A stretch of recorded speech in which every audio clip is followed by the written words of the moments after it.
Look, I'll tell you, Nikki's big mistake really was not being able to negotiate this sort of tightrope, if you would, this tightrope of being pro-Trump, yet running against him.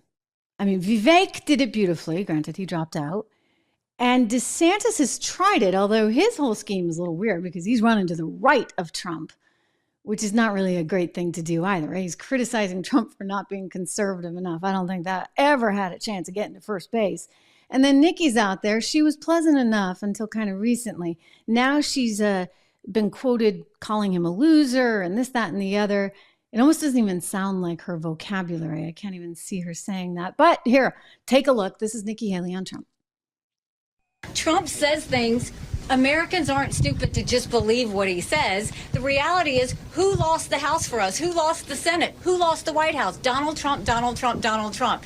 Nikki Haley will win every single one of those back for us.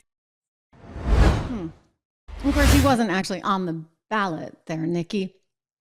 Sometimes it's candidate specific and not party specific. I mean, that's what these people don't get, you guys. You know what? Think of all the crossover you had from people who actually liked Bernie Sanders. You can never imagine that. Who then went and voted for Trump. Long-standing Democrats who then crossed over and voted for Trump. There's a lot of that happened. And you've got conservatives that like Nikki Haley and Democrats as well. I mean, sometimes I wonder if she might be better off stepping in for Biden. Maybe she'd have a better shot than Michelle. I don't know. But Nikki Haley is not exactly sort of showcasing the policy chops that got Donald Trump to where he was and is, nor, by the way, is she showcasing the personality of the je ne sais quoi. I don't think she has it, frankly, so it's not going to happen. But she feels and seems very much a part of the establishment. And here's the kicker. Establishment does not matter. Not anymore. What did I say? You can't buy your way into this thing. I know money means a lot. I know money talks, but you know what? When push comes to shove, Americans see through it. They see through all of it. And so Americans, they want someone who's going to look out for them.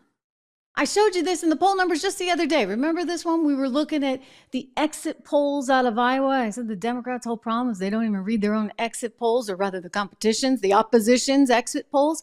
What would they have seen there?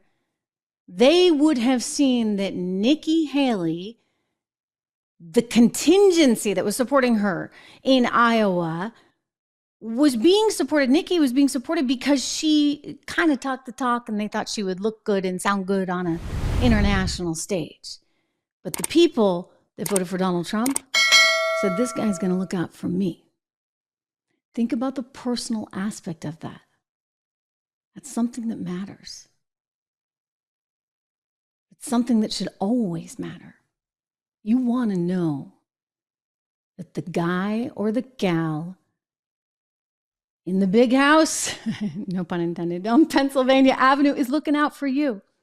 And that's why he's succeeding and will continue to do so through this primary.